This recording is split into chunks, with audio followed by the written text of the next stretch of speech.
Good morning guys. Walking kami. Yan ang aming accommodation. Ito. Walking is good for the heart.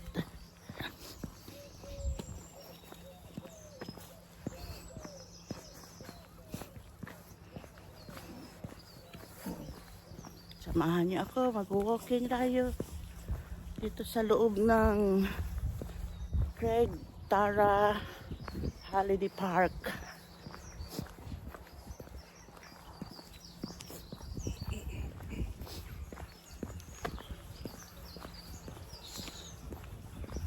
Good morning.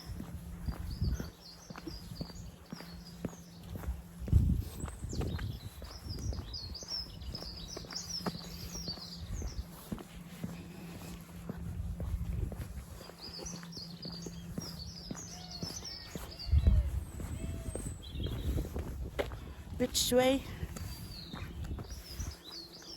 This way.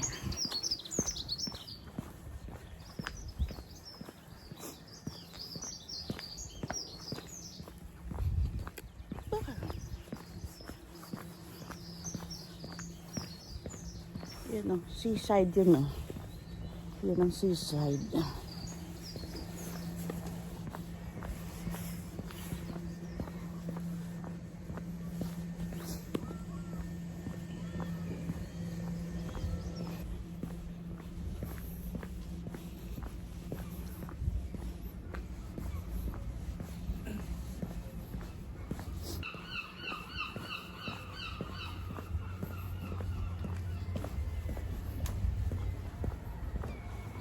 Yan, may zipline.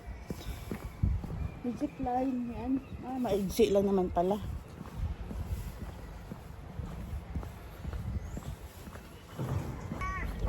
The bridge of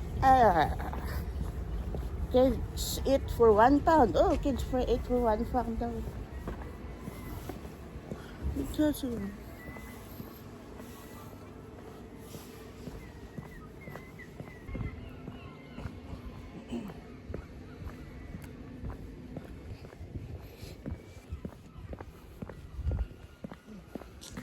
saan tayo? Dito?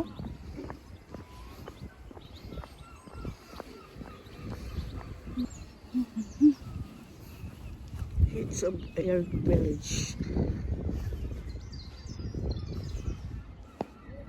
Ito yung Beach Grove Village.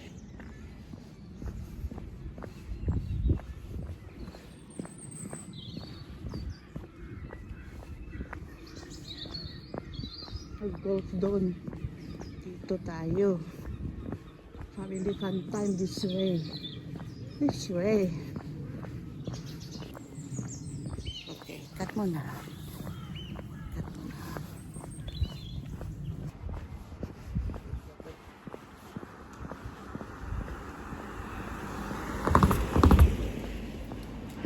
Oh, mayroon pa dito. Ang lapad nila, ang lapad-lapad.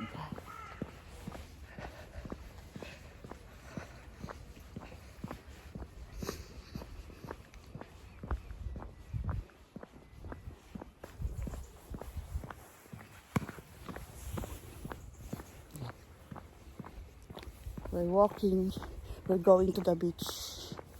Yan, seaside po yan dun. Yan. Maligo kami sa dagat na naka-jacket kasi malamig pa.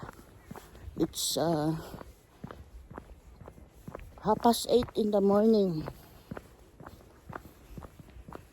Tulog pa yung mga kapitbahay namin. Yan, natulog pa sila kasi yan, natutulog yan mga tag-alauna kasi nandun sa entertainment sa gabi. May disco kasi dito, may live show, may pa, may mga activities pa para sa mga bata. Yeah, this is good for family. This holiday park resort is good for family. See, children will enjoy here. At the same time, the parents, the adults will enjoy inside this park, holiday park, here in Scotland. This is the biggest holiday park that I went. This is the biggest one. Wow, it's nice. Oh.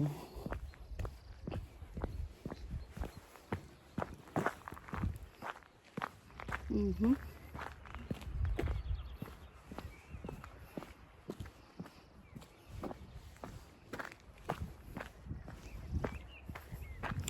I need you. Walang wave. Napakatahimik ng napakatahimik ng beach na ito. Walang wave. The sun is there. Yeah, you can see the sunrise is on my right side.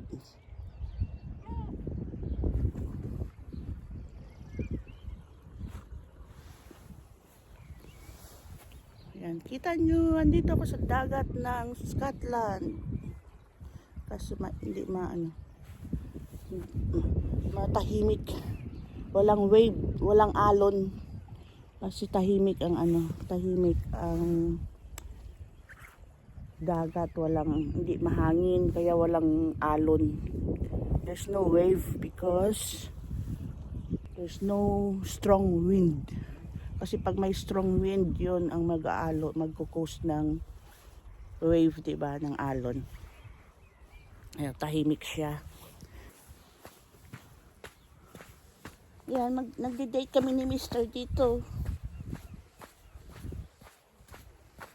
Nagde-date ka ni Mr. Oh. Ay, hindi pala. Hindi pala Mr. ko to. Ano po pala to, ex-boyfriend. It's my ex-boyfriend. Nagde-date kami ng ex-boyfriend ko. Tara, maligo tayo. Habang wala pang maraming tao. Naku po. Abot ng tubig yung aking sapatos. Ayan, may kunting wave. Nag-uumpisa na mag-wave. Yan, kunti pa lang. Pag malakas na yung hangin, lalakas din yung alon. We are here in Ayr, or you pronounce A-Y-R, Ayr, Scotland.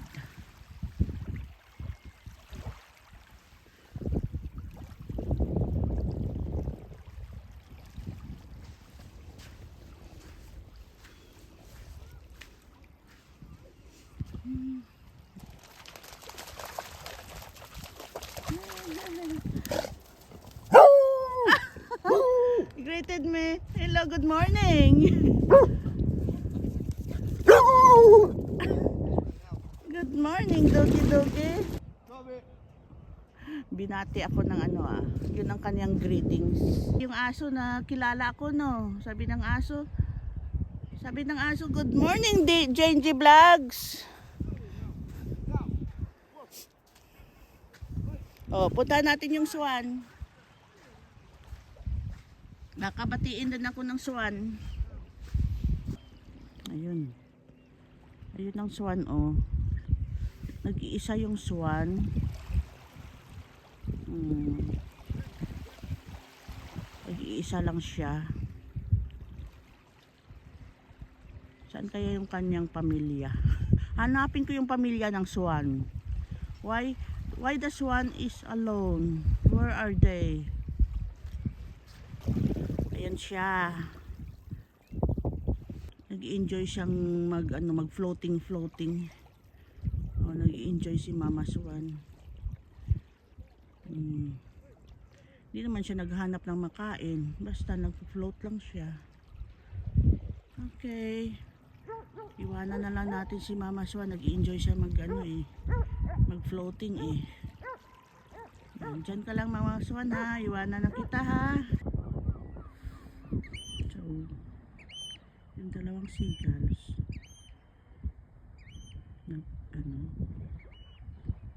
dalawa lang sila. So, don't know if they are both female or they are both male, or they are male or female, because we don't know how you can identify the bird if it is male or female. Unlike in sa chicken, you will know if it is a female because it's a hen and the male is a rooster. How about birds? How you can identify if it is a male or a female? So yan ang katanungan for today. That is my question for today. So how you will identify if they are male or female? Dito sila sa Ayr, Scotland Beach. This is called Craig Tara Heaven Holiday Park. Yan po.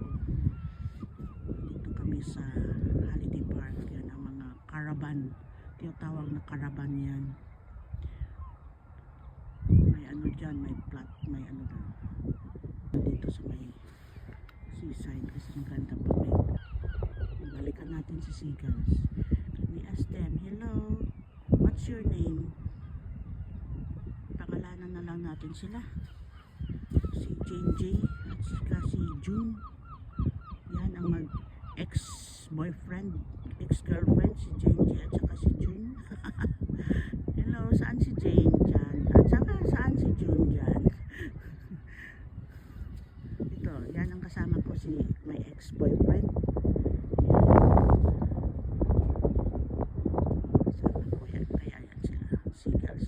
Jane J at sika si June A. Lapitan natin sila. Tanungin natin ang kanilang pangalan. Kasi ako na nagbigay ng pangalan sa kanila. So, tanungin natin.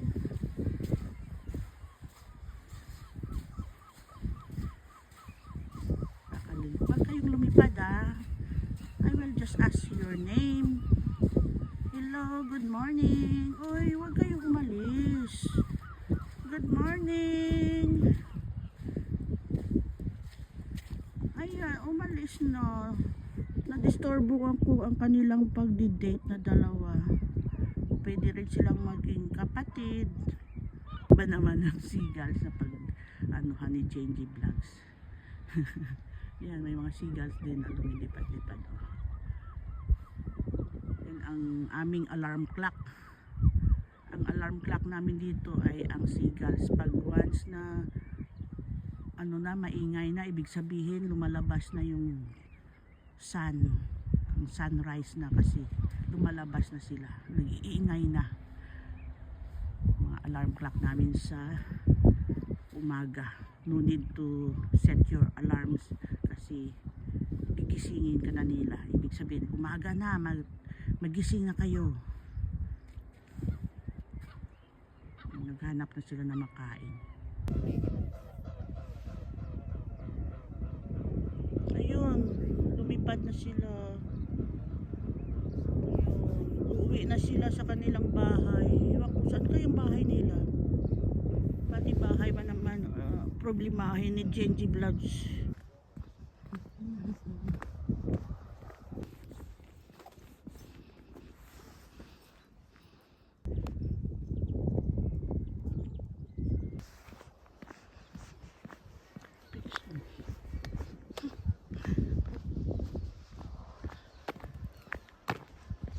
Pabalik na kami sa aming bahay.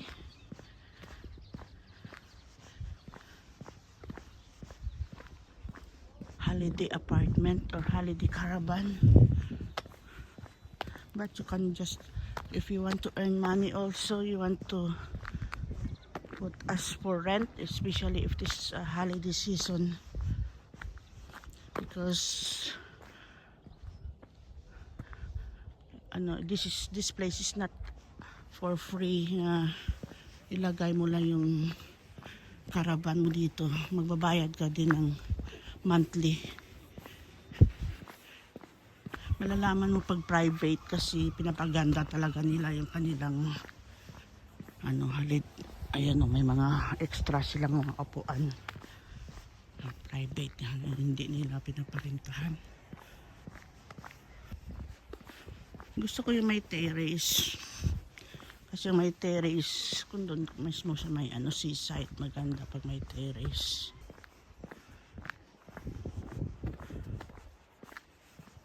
Yan o, pinapaganda nila talaga o may may mga upuan sila sa nila.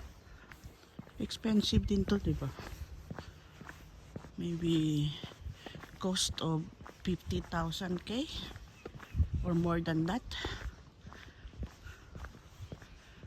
Kami lang, renta-renta lang kami kasi malayo naman to sa lugar namin. It's too far. Pinawisan ako, guys. Walking is good for the heart. Pinawisan na ako. Okay. Balmoral.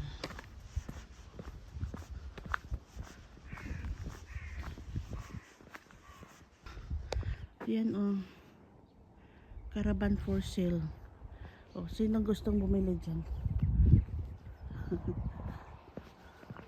Gustong bumili. Caravan for sale.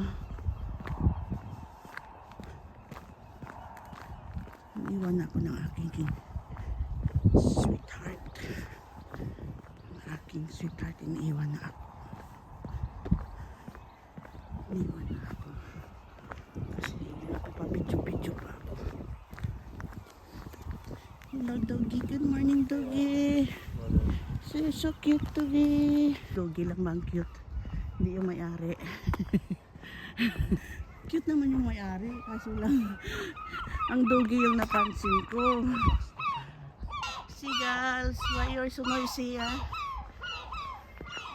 May balons eh. Basta may balon sa labas, may party daw yan dyan. Makikain kami. Makialmusal muna kami kasi gutom na. Nakakagutom ang pag-walking, ah. Ito yung tamang walking, mabilis na walking, oh. Brisk walking ang tawag dyan. Kasi pag jogging, yung tatakbo-takbo ka talaga. Ay, ayaw ko na, hihingalin ako. Walking lang tayo. Ayan, magandang blossoms. Lumalabas na rin yung mga blossoms. Yan ang blossom tree po yan, oh. Blossom tree. Lumalabas na yung kanyang flowers. Kasi springtime dito ngayon.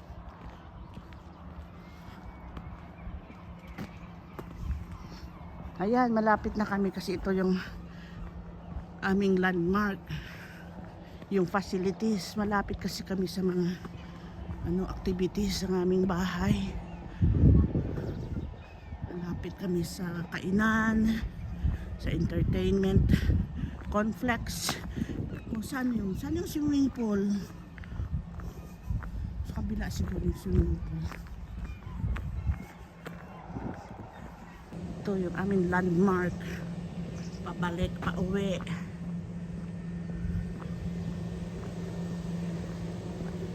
Ay, sarado pa. Timing sana na pagkatapos ng walking, bibili ng pagkain, no, para makakain. Sarado. Yan. Ang ganda ng bulaklak niya, no.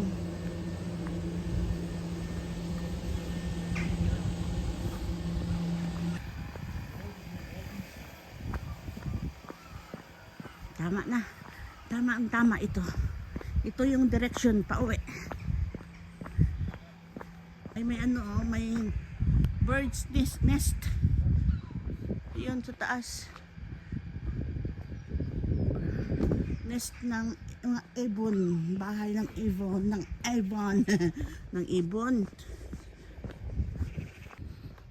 Ito yung bahay namin. Ay, hindi pala.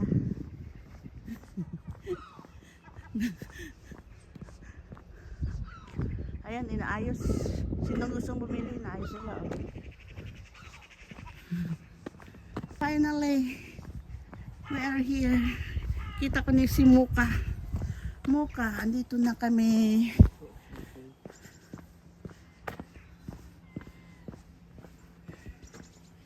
Okay.